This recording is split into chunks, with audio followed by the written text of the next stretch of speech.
Hey everyone, welcome back to my channel. This is the Bishop's Interview, and I am Bishop Nathan Hinckley.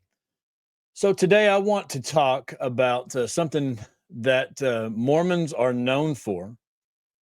And to kind of set this up a little bit, the other day I was fighting online with the stake bully. Um, Anyone in my stake knows exactly who I'm talking about. I won't name her, but she's definitely the biggest loudmouth of the stake. And anyway, she's active and faithful, and so she was giving me shit for not attending church and whatnot. But anyways, at the end of our conversation, she said, "All right, whatever, you old drunk ass." And I'm like, "Wow, where did that come from?" So I want to talk about the word of wisdom and just the whole dynamics around it. Okay, so I've named this "Is the word of wisdom wise?" And I'm wondering why this particular lady decided to throw out that I was a drunk ass. It might be because I have posted a couple pictures online like these. One of those was on Moroni Day. Um, Weirdly, Exmos are the only ones celebrating things like Moroni Day. But anyway, to celebrate the day Moroni showed up, I wanted to get the goldest thing I could. So that was the closest thing I could find. And this other picture was actually the very first one that I ever posted online. And one of my non-member friends said, "Man, the only sin I see is whatever you're wearing." I guess he wasn't a big fan of my vest there, but at any rate, as you can tell, I'm not a real, a very, I'm not a real beer drinker. Matter of fact, to give a little history, I went 44 years having never tasted alcohol at all. No, not even trying it in high school or whatever. As a matter of fact, not only did I never try it, I was never even tempted to try it. Yes, I found myself in at parties or at different times when other people were doing it, and I just laughed it off. You've got to be kidding me! You're such an idiot! All of these kinds of things. I recall one night that a friend was spending the night. We were walking around the subdivision, and of course, we were, whatever, 15, 16, and a car pulled up and tossed a beer out the window and said, "Here you boys go," and drove off. And I was just disgusted. Well, it turns out the friend that I had spending the night that night had drank that, and I found out the next morning, and I was all mad and, "Oh, I can't believe you did that." So not only have I never tasted alcohol, but I was definitely judgmental of anyone. I think I learned that from my dad. As far as I know, he has still never tasted alcohol, even though they made a living playing music in bars and other places. And I always found that pretty interesting that they made a living doing this, and I'm sure told everyone, tip your bartenders and all this kind of stuff. But he takes such a hardline stance and actually has said things like, "Never invite me anywhere where there will be alcohol." And of course, we have always honored that. But anyways, so my history is that I've never tried it. I posted a video the other day about trying coffee for the first time. That was a real hoot. If you haven't seen it, you might get a kick out of it. Uh, Spoiler, I was not a big fan. Uh, so, speaking of my wife, um, back in high school, I actually, so we've been together since several months before my 16th birthday. We started dating. And shortly after, she had a little run in high school where she, got caught drinking a couple little things, and I actually broke up with her. I was in tears. I was like, I cannot believe this. Why would you do this? So, you know, that's my history with alcohol. And my wife, after that little episode, she also has never returned to it. So let's just go through just a little bit about alcohol. So first of all, it's not working. All right. So according to Utah.gov, uh, Utah ranks seventh in the nation for alcohol related deaths. Now, 66% of the state is Mormon. So, why would Utah rank so high for alcohol related deaths? Could it be that maybe the people are not getting the tools that they need to make informed decisions? I have learned in the past year that there's so much that I just simply did not know, and I only blame myself that anytime someone would start you know teaching about how many drinks you can have and whether you're on an empty stomach or to stay hydrated and all these different things, I would just turn it off. It did not apply to me, and obviously I attribute that to my Mormon upbringing. Could it be that there's shunning or distancing going on? I was thinking about at a party or something where somebody may have too much to drink or something like that. I have witnessed at like a wedding, because that is part of my job is to work in the wedding industry as a photographer and videographer. But I have noticed even like the preacher coming over and putting his arm around people and, I'm going to take you home, or has even taken their keys, just really helping people that might have gotten into a situation. Versus, could it be that in the Mormon culture that someone would be shunned, like, oh, I can't be seen with him, or I've got to distance myself so that we don't get in trouble.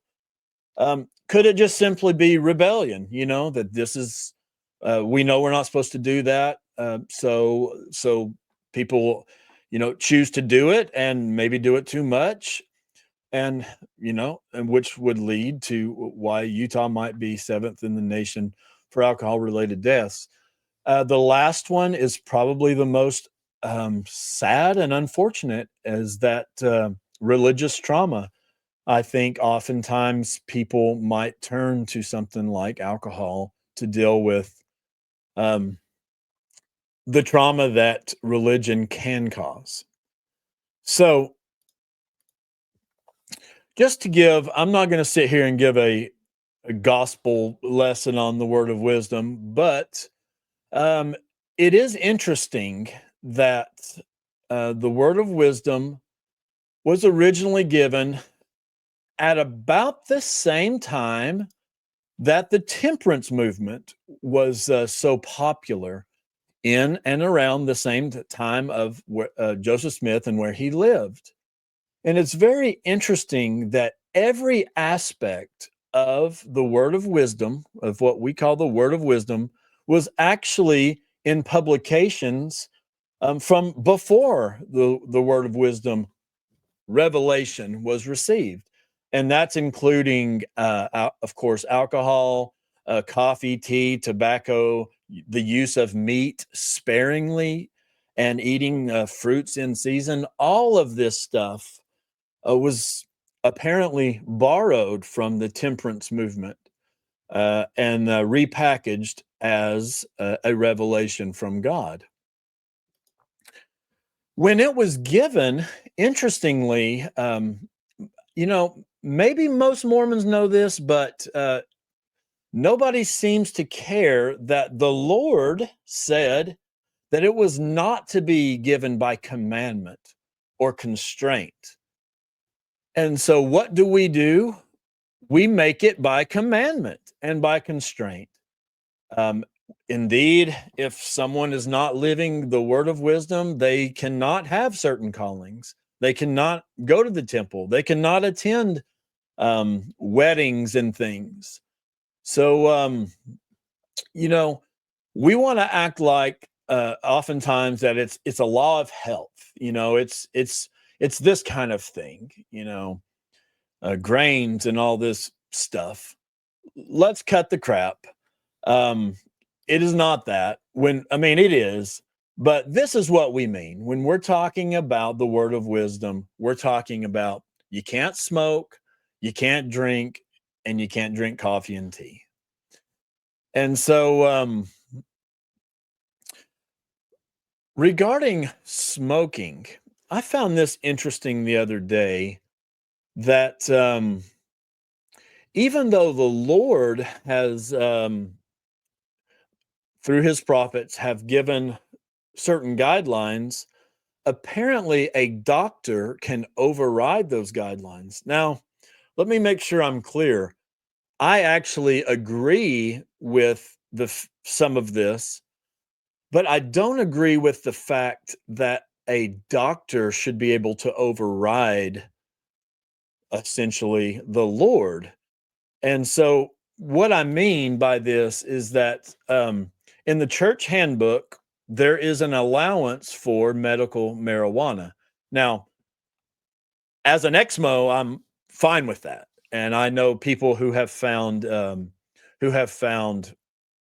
benefit to this. I have no experience with this whatsoever. However, I do have a problem with saying, "Oh, well, if you're a doctor, and you can prescribe marijuana," as far as the church is concerned. That makes no sense that a doctor could override the Lord.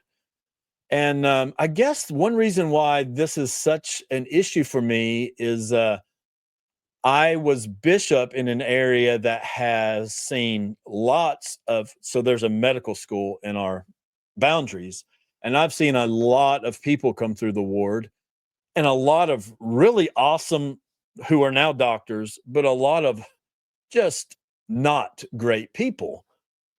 And so I asked myself, why is it that a doctor, because of his job or profession or whatever, should be able to override what would be allowed, by the church. So there's some problems with that. Now, when you talk about caffeine, this is a whole nother ball game. So President Hinckley, in an interview with Larry King, Larry King had went through this whole list of things. He's like, "Oh, you guys don't, you don't smoke and you don't drink." And well, right at the end, he mentions caffeine and caffeinated drinks or whatever he says. And President Hinckley at the time, his response was, "Isn't it great?" Well, that caused a firestorm in Mormonism because half of the people said, "See, President Hinckley said it right there. He said, he agreed that we should not be drinking caffeine." Well, the other half was like, "Well, no, he didn't. He just didn't correct Larry King, but and so there's always been this debate on whether or not caffeine was part of the word of wisdom. And I got so fed up. Like, just come out and say it. Like, which is it? Well, there was a huge family fight in our family, extended family, where one family thought that caffeine was certainly included and we should not do it. And at a family event at a non-member's house in Ohio, this family starts this whole thing with my family, and they're like, "Where's the Mormon drinks?"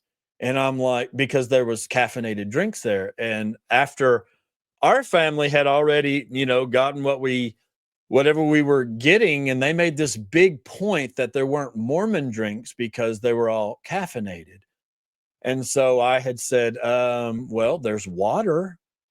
And I said, and as far as Mormon drinks, I don't think that's, that's an issue here. And so I was told, well, are we going to follow the prophet, or are we going to just do our own thing? And I said, we will talk about this later. So, anyways, point being, nobody has known what is and is not. Then you have prophets talking about a certain diet soda, which will remain nameless. I think that was Elder Uchtdorf in conference. I even remember in the MTC when missionaries would get a treasure map. Say that you were in the MTC in a certain time and left, and you knew a friend was coming after you.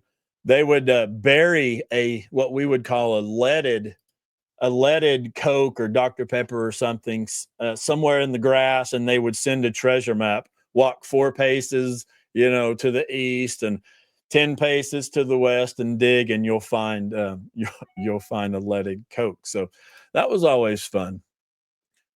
Okay, if you've seen the Book of Mormon musical, you know that the word of wisdom is something that we get made fun of a lot. And what I have noticed, the things that the Book of Mormon musical mentions seem to be the things that the church wants to distance itself from. For example, the whole do Mormons get their own world or planet and stuff.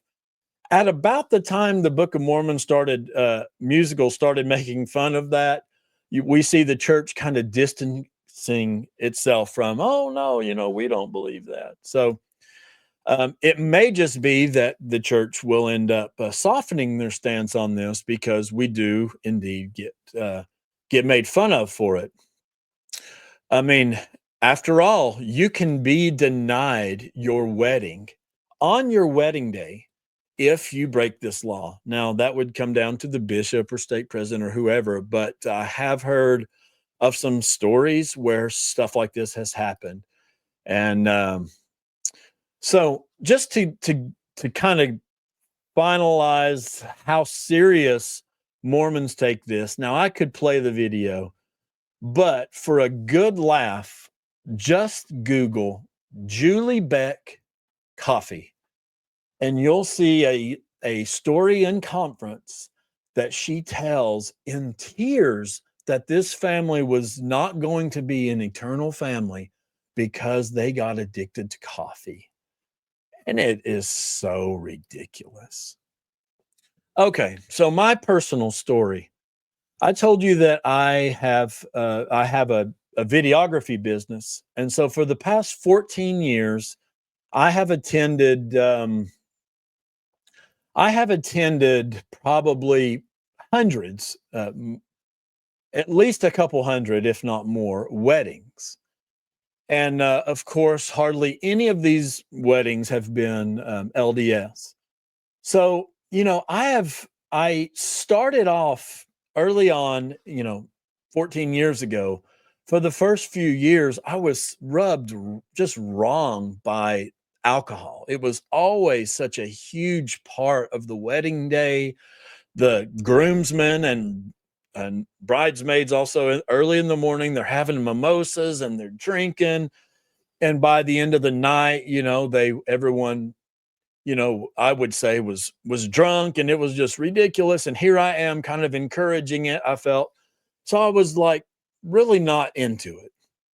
Well, um, 4 or 5 years into it, I started realizing, I kind of hope they do, because I'll get better footage and people, are a little more relaxed. Well, and then I've noticed in the past few years, um, almost and almost being envious in a way, that I would see people who were uptight and just not able to let down their hair, or just kind of, be free a little, and I would see them by the end of the night having the time of their life. And so that was definitely one thing that that has sort of weighed on me for the past few years. Just like, is this really that big of a deal? There was a time that I was doing a video shoot with a it was a month long video shoot, and I noticed that this particular um, actress was actually a lot better in these couple scenes that had to do with taste testing and different things.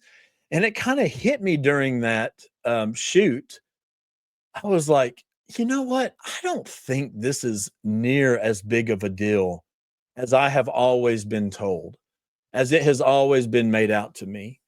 I mean, I saw people in these weddings just enjoying themselves. And I'll freely admit that I also saw people go too far. And so, what better thing to do than to learn about this, to learn how our, body reacts to this, and to learn how to be responsible and reasonable with alcohol.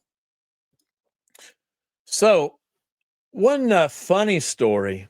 Um, Right in the very early stages when my wife and I decided, you know what, this is not the boogeyman that we've always made it out to be. Um, we had tried a couple, drinks of this or that, and we're like, it has its place. And I'll tell a story about my wife in just a second. But um, we had went to Nashville and worked our way up to the front of the stage of a band playing. And I was sitting there watching the drummer and looked around, and he had cans all around him. And I didn't know what it was, but it was something like this, Liquid Death. So I was like, man, that drummer looks like he is enjoying himself, playing awesome music, and my wife and I were having a great time. So I was like, you know what? I'm going to go over there to the bar and get whatever that is. So I go over there, order, I Liquid Death, and lo and behold, it was water. I, f- I felt, I felt so silly that I made the big deal out of it. I mean, the cans are awfully mean looking, but I made this big deal, like, I'm going to go order that. Drummer likes it. So that was a little funny, and I posted about that on Facebook. Speaking of posted it on Facebook, I have had a lot of grief over this from family members. I've had people say, I'm coming over right now to set you straight about this. Regarding my wife, okay, so some of you know by now that I really do not give a shit about anything. And if you don't believe that, you could watch my one of my last videos. Some people caught it, some people didn't. Oh, it was the one about tithing settlement. And at the very last 3 seconds, I get up and walk away, and I'm wearing only my underwear that says I love my wife on the back. So, look, I don't give a shit about anything. I'll get up in front of a whole crowd, I'll sing a song, I'll give a talk, I'll walk around in my underwear. I don't care. Now, my wife, on the other hand, she's not like that. As a matter of fact, we were on a vacation one time, and that we were walking around the pool, and she was in her bathing suit, and I was like, "Well, let's just go right here. There's a chair." And she's like, "Uh-uh." And I'm like, "Well, what do you mean?" She's like, "I can't walk in front of those people in a bathing suit." And I was like, "Are you serious?" Like, she is very um nervous. She's very shy. And as far as that goes, up until 2 years ago, we had never gone on a date even, hardly ever, just the 2 of us. Now, that had a lot to do with the way we raised our kids, that they were very attached to us. We didn't do babysitters, and, matter of fact, one time I was taking my wife on a cruise, and I was like, "Hey, this is just gonna be me and you." And it was going to be the first time. And at the very last second, we booked another ticket for our young uh, son, Brigham, and he went with us. And we just kind of said, why not? Like, we're not going to do anything on the cruise that we couldn't do with him. He's crying and it's going to be a big blow up. So we just took him with us. And, that's how our life has been. So going back to my wife, I have realized that taking her out, dancing or something like that there's no way. She just wasn't able to, she was too shy and too nervous to do something like that. Well, in the past few years, in the past couple years, we've had all kinds of dates, all kinds of opportunities to go off and to be together and to enjoy ourselves. And I just feel like there's been many times that those have that she's been loosened up enough to just not worry. And we've went off dancing and we went off doing some other things that she would have never done. So I can say that for her that there has been a benefit. um she has been able to enjoy herself, and and there's a lot of that has been attributed to a drink or two.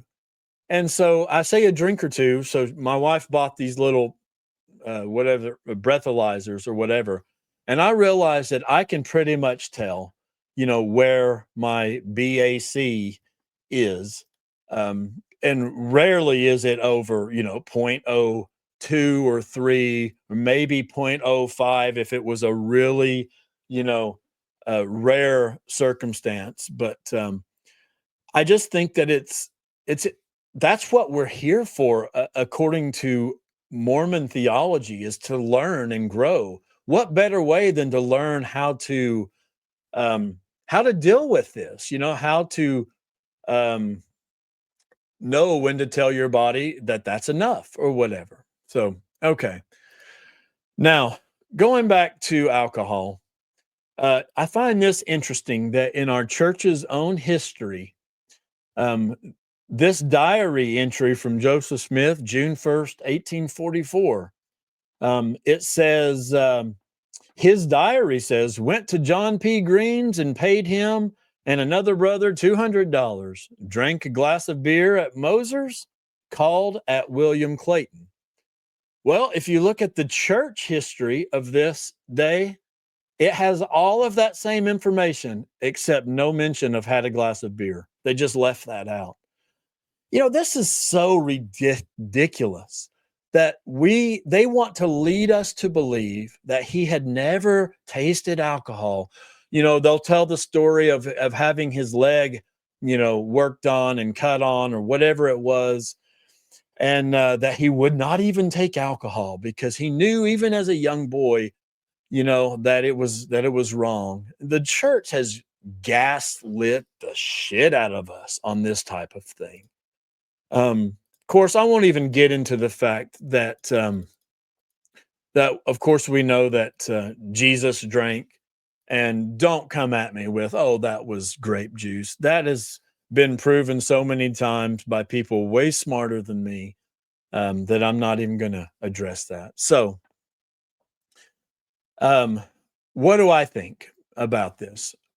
First of all, I think that the Mormons are getting it wrong.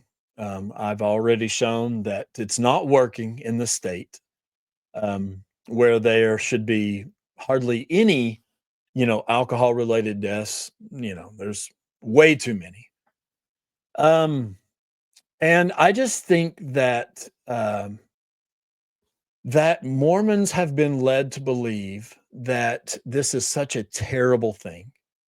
And I'm not going to say that that there's not lives that have been ruined by this, but for me, for my wife, for our family, it's not a big deal.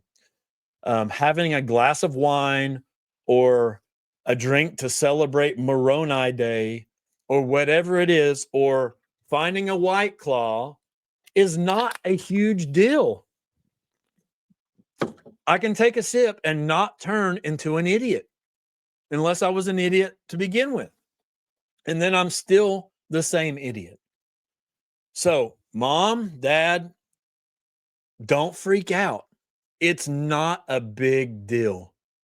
It's something that we should learn to deal with, learn how to use it for our benefit. It should not be something that was given by a commandment or by constraint. You know, it's something that it's good advice.